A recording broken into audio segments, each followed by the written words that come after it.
Happy Sunday, everybody. I don't know about everybody else, but I can't wait for summer, or at least spring. The weather right now is very damp, very dreary. It rained last night, kind of like a frozen, freezing rain. But I guess the next best thing is to crank up the heat in the garage and get some projects done. So today we're going to work on the master cylinder and making hangers for the wires and the brake lines, and I might have some help out in the garage today. So stay tuned, guys. We'll head into the garage. I'll finish my coffee. Trudy's out running about, and get ready to go.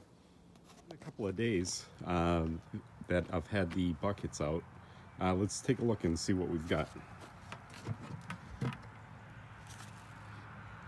Well, not really that much.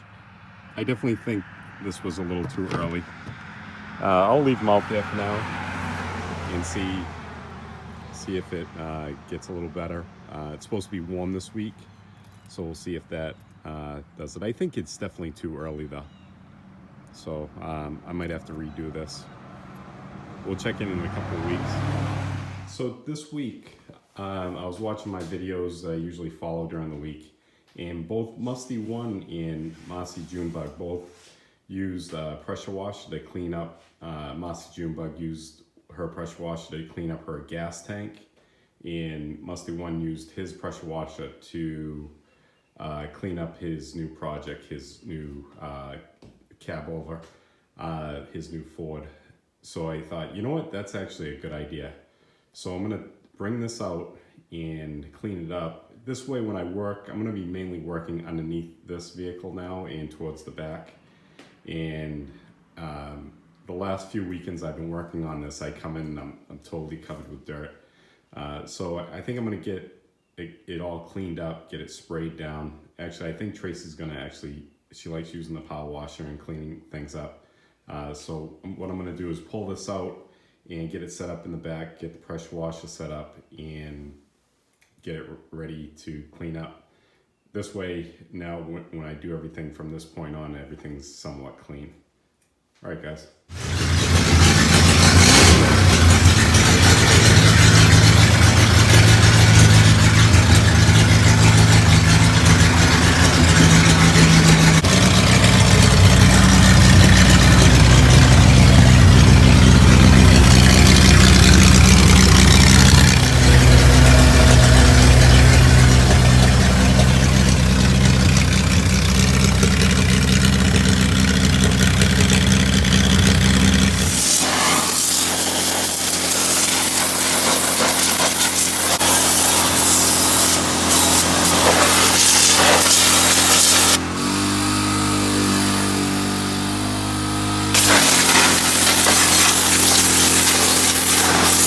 So yesterday, Tracy cleaned up the back and the frame rails, and as much as she could do underneath, got some of the crud off of the pan under the transfer case.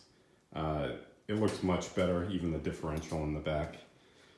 So today what we're gonna do, now we have it inside and it's dried off, we're gonna work on the master cylinder, which is gonna be a little tough to get to. It's up underneath here. I don't know if you can see it. This is actually the master cylinder right here. So we'll get that taken off. And what I actually want to do today also is, I had an idea on running a way to run the brake lines. So I'm thinking of running vertical pieces along this frame rail right here. Similar to the ones that were originally in this, but not for the purpose of running wires or anything.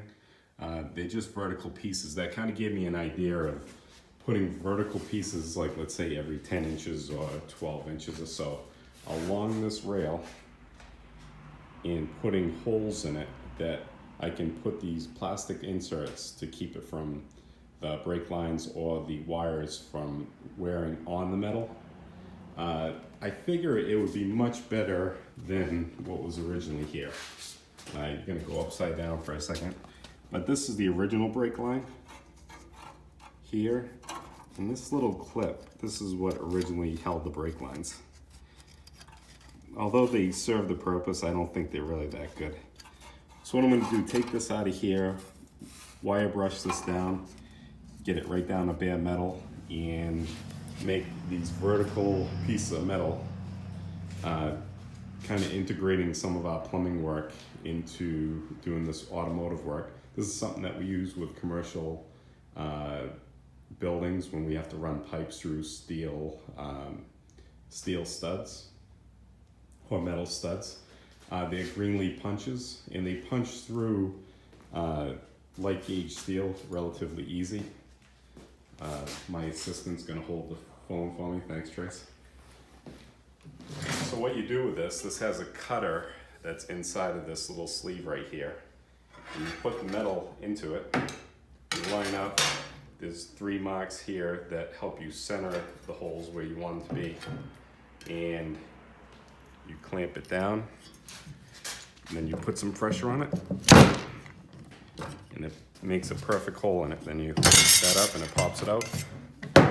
And then what you do, they sell these little inserts that you just push in, and that protects whatever you're running in there from contacting the steel. So that's what I'm gonna do. I'm gonna make up some small pieces, weld them in, first put the holes in them, and then it will be good to go. It'll be a nice, secure place to hold the wires and the brake lines. Oh, thanks, Drew. Awesome. Well, this is the old hanger that they used for hanging the brake lines and the wire. The wire went in here, brake line went in here. I didn't really like that much, so this is the upgraded design. And we'll see how that works. I'm gonna use this to go in this channel here, and I'll actually weld that in. I'll plug weld that. I'm gonna drill a couple of holes and make that so I can weld that against that frame rail. And I think that will be much better. I'll show you how it looks when I'm done. All right, I feel like that worked out pretty well. I welded in these hangers, put the inserts in. So this is a little mock-up of what it's gonna look like when the brake lines are in. This is the old brake line I just broke off and just put it in there just to see what it would look like.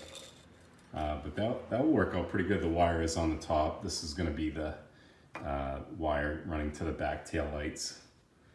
But I'm pretty happy with that. Now they'll run down.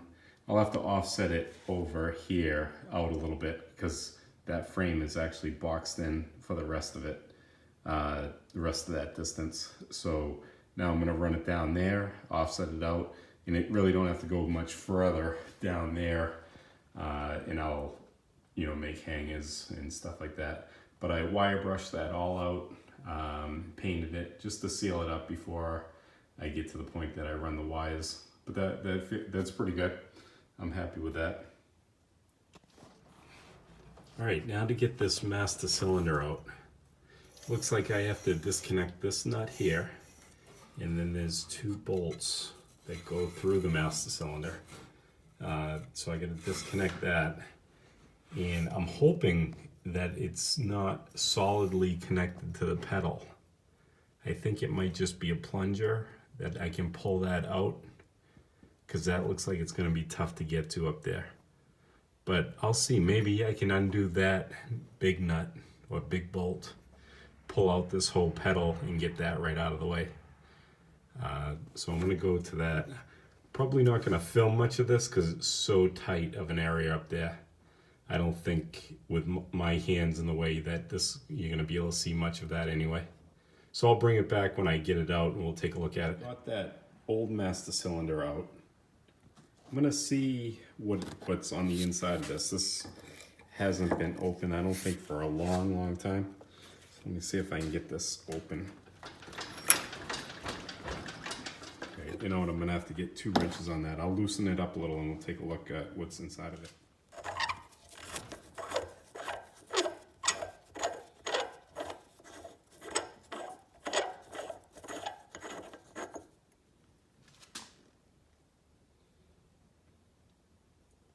that had no fluid in it at all.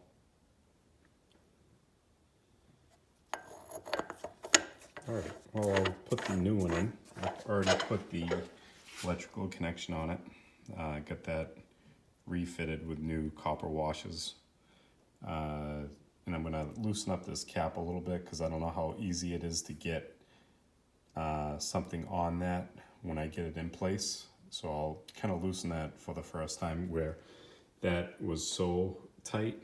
I just want to make sure that isn't that tight, because having it in there, I'm not really able to get big wrenches in there.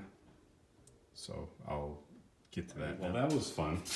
That was a little tougher than I thought, getting that master cylinder up in underneath that dashboard. I actually removed the dashboard and reached up. Probably the hardest part of doing this was getting the electrical wires back on. They were kind of tough to get to.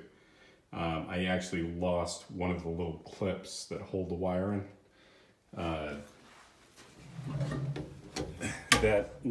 It's a little spring clip, and when I tried to put it back on, it just twang went across the garage.